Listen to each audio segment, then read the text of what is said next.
Hey, y'all, I want to tell you a story about how a pie had more impact than 100 punches. I was raised in Appalachia, poor parents, uneducated. My dad was a laborer. He drove link belt, doing heavy construction for roads.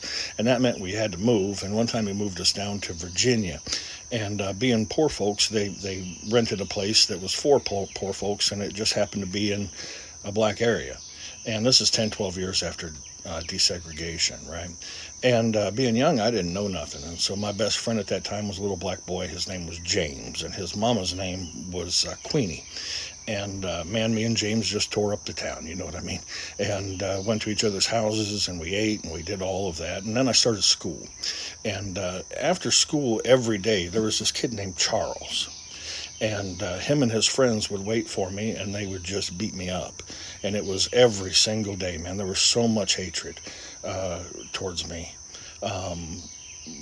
just because I was white in a black area. And during that time, I had won a spelling bee, right? And it was against kids who were like a couple grades older than me. And so the teacher went to my parents, a little black teacher. She went to my parents, and she said, "I think we should skip him ahead because he's outperforming people that were his age." And so my parents said no. They wanted me to have the socialization, and the teacher felt bad for me, and so in lieu of being able to skip me ahead grades or winning anything, she made me a sweet potato pie just for me.